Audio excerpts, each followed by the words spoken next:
What? This pathetic meal on a precious day off? How poor can you be? My eldest son's wife, who had come home to visit, complained about the meal I had prepared, her tone like that of a rebellious child. I thought she was relying on me like a real parent. To be repaid with such cruel treatment. I've reached my limit. My name is Estella, 62 years old. My only son, Eli, has moved out, and I live peacefully with my husband, Zachary. Lately, I've been attending the local community center, learning sewing as a hobby. I look forward to going there for lunch and coffee with friends I've met, and today is no different. I'm going fishing with my buddies. If the time works out, I'll pick you up, so give me a call. My husband calls out to me as I'm getting ready to leave. I can get back on my own, so just enjoy your fishing. It'll be a problem if something happens. I'll pick you up, so make sure to call. My husband can be a bit overprotective, but he's truly kind to me. Even if I can go and come back on my own, he always takes the initiative to drive me. No matter what happens in the future, my husband will protect me with his unwavering love. I was enjoying peaceful days, immersed in my hobbies with a sense of security. Then one day, I received an email from my son. I'm getting married to my girlfriend.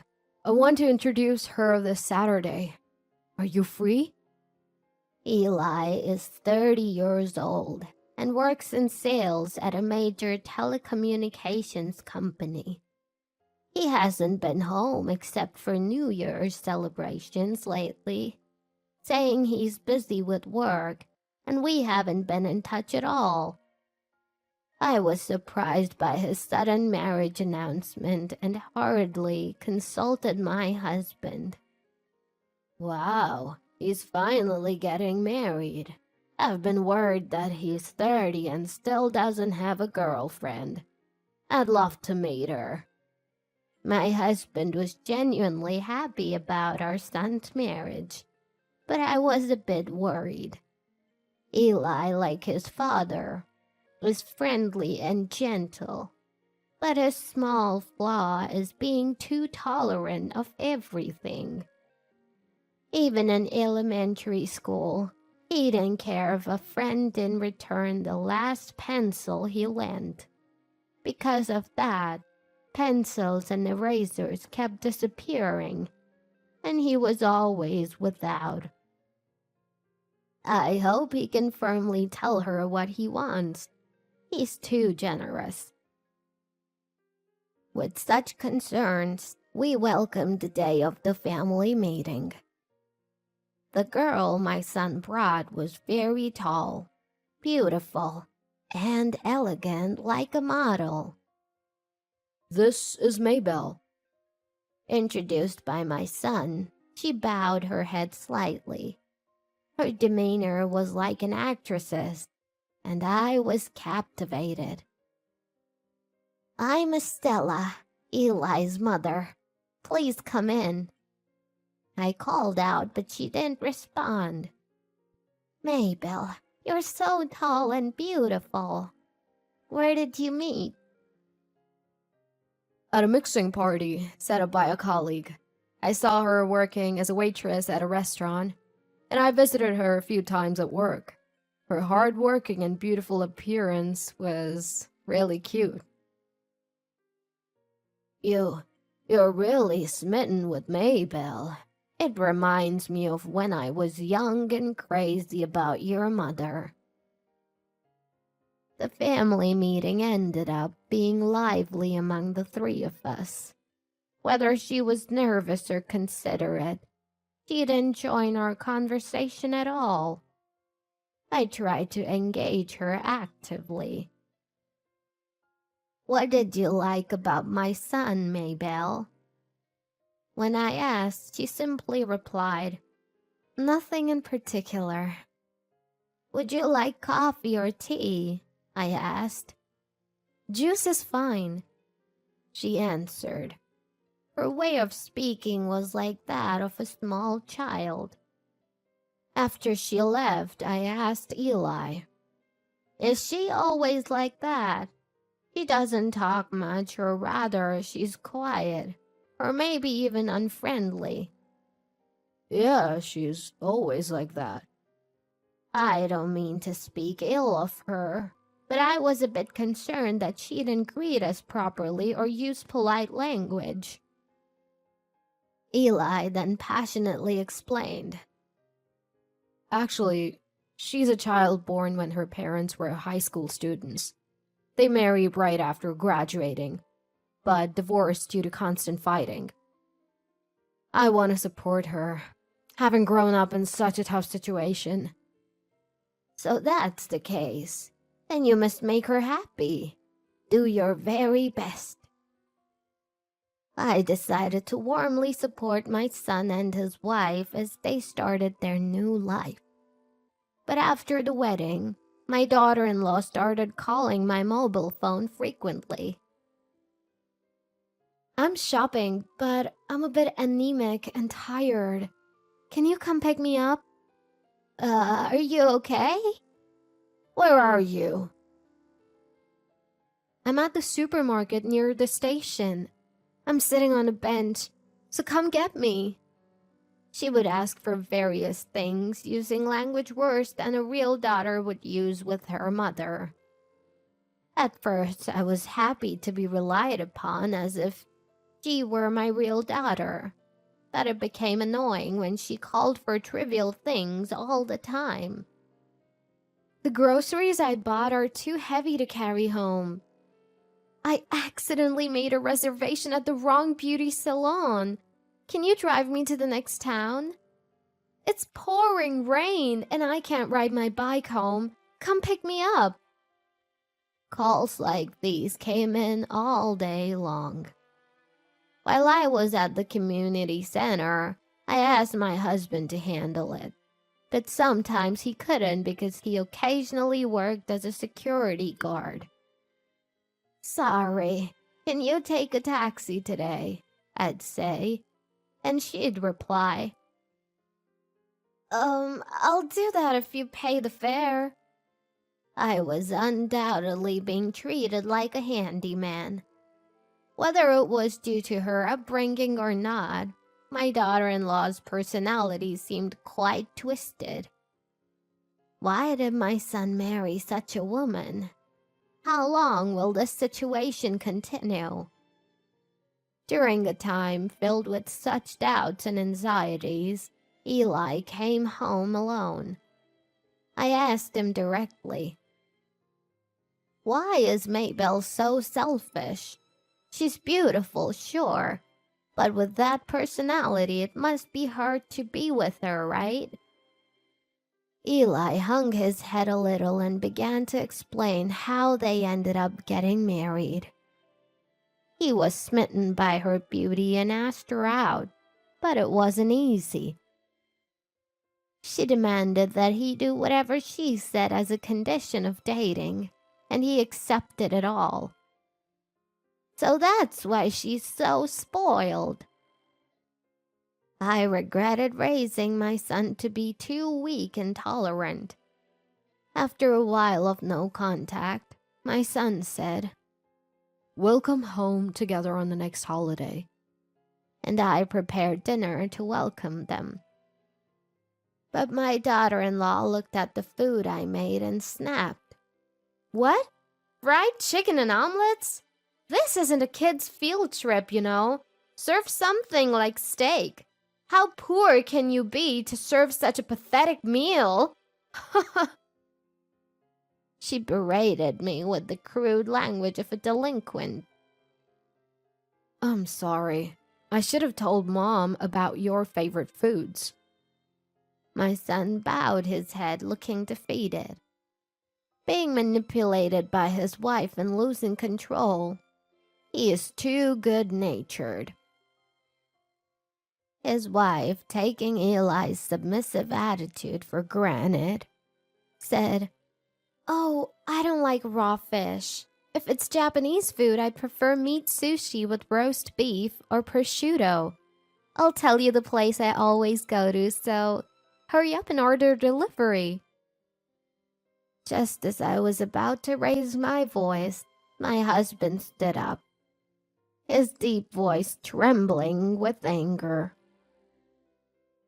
"This is the last time we'll see your faces. Think of this as your last supper and eat whatever meat sushi you want." I had never seen my usually gentle husband explode with anger like this. My son and his wife were stunned, their eyes wide open.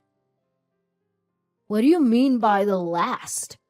"It means exactly what it says. Your mother planned this menu long ago, making your favorites like fried chicken, omelets, roast beef, and even cake. And yet, you insulted us pathetic and treat us like poor people. We're cutting ties with you two today." My husband must have reached his breaking point. He seemed determined to sever ties with them. "What? If there's roast beef and cake, bring it out first. It's your fault for hiding it. Don't yell at me." My daughter-in-law, fearless, snapped back at my husband. If my husband had reached his limit, I was ready to challenge this devilish daughter-in-law without holding back. "I'm sorry I didn't prepare what you like. Do you have any requests?" "I told you already, meat sushi with roast beef and prosciutto, and also ahio and aqua pazza." She continued to order, unfazed by my husband's anger. "I don't have olive oil for ahio, but I have red snapper and clams, so I can make aqua pazza. I'll leave the rest to you." I quickly took out the ingredients from the refrigerator and handed her a pot. "What? You want me to do it?" She froze, holding the pot. "It seems my cooking doesn't suit your taste. Show me your skills as a housewife." I decided to leave the cooking to her. "That's a good idea. Since you called her cooking pathetic and called us poor, your cooking must be delicious." My husband backed me up. "No, I mean, I'm a guest, right?" I faced my daughter-in-law, who was trying to make excuses, and shouted, "No excuses! Just do it!" She was overwhelmed by my momentum and put the pot on the stove with trembling hands. "Don't heat it empty. The pot will burn. Start with desanding the clams and removing the stems from the cherry tomatoes." Whether she resigned herself to my stern attitude or not, she began to tap the clams with the fork. "Don't you desand clams by soaking them in salt water? Not tapping them." Eli watched his wife's cooking with a stunned expression. "I don't know that. Making a guest do this? You really are a devil, mother-in-law." Losing her way out and furious, she threw the fork, and a loud laugh erupted from behind. "You criticize other people's cooking as pathetic, and you can't even desand clams. Also, you don't say thank you or sorry, and you have no manners at all." The voice belonged to my sister, Katrina, who had come to visit on her day off. I had been a cooking instructor at the cultural center for a few years, and my sister still teaches manners. I was in the next room until now, but your attitude and personality are really terrible. I have a lot to say, but first, what's with that outfit? Are you here to play? This outfit? It's the trendy Korean leggings. You think that's fashionable? Dressing appropriately for the time, place, and occasion is basic. I can't believe you came to your husband's family home in something that looks like pajamas. My sister, without any hard feelings, sternly scolded her for her complete lack of common sense. Your attitude, your language, your clothes, everything is a mess. I don't know how this family puts up with a daughter-in-law like you. If we were worried about every failure like her, we'd go crazy. We've just accepted that this is how she is.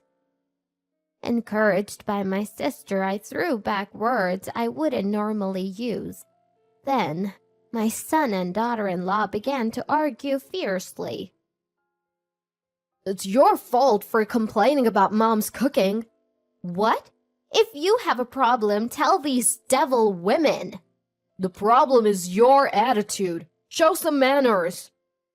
They were arguing loudly. My husband silenced them with a shout.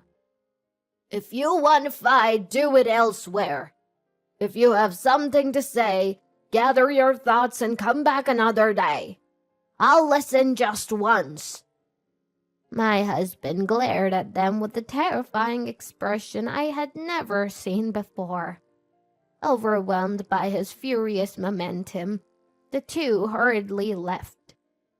A few days later, they came to our house with solemn faces, begging for forgiveness. It's not just your wife's attitude. It's you for allowing it. I'm utterly disgusted seeing you, with no common sense, fawning over a wife who has none either. My husband glared at Eli, still angry from the other day. I've decided, if you're going to cut ties with me, I'll divorce her. Eli's unexpected and shocking words. His wife's eyes widened in surprise. What's going on? You said you'll protect me. I thought so, but I'm convinced that what Mom and Aunt said is right. I now see how terrible your lack of common sense, your clothes, your language, and your personality are. What? You're treating me like the bad guy? You don't care about me. I'm just tired of all that about you. Eli looked down, his voice barely above a whisper. Come pick me up. I'm tired from shopping. Bring me money, I don't have enough. You kept calling my mobile phone. When I turned it off, you even called my office. When I said no, you got angry, saying, "Don't you care about me? You said you'd do anything for me." He wasn't even accused of cheating, and it seemed Eli had reached his breaking point. Think about us, who had to put up with your whims, and don't give your wife my cell phone number without asking. That's right. It's really annoying. Handle your own wife. My husband coldly dismissed them, and we decided to cut ties with our son and his wife. After we severed ties with them, my sister frequently visited their home. She said she was just enjoying tea time with them, but she was actually strictly disciplining my daughter-in-law with her expert manners training. And then, the daughter-in-law came to my house to apologize, looking like a completely different person, worn and defeated. I'm sorry, I've said terrible things to you.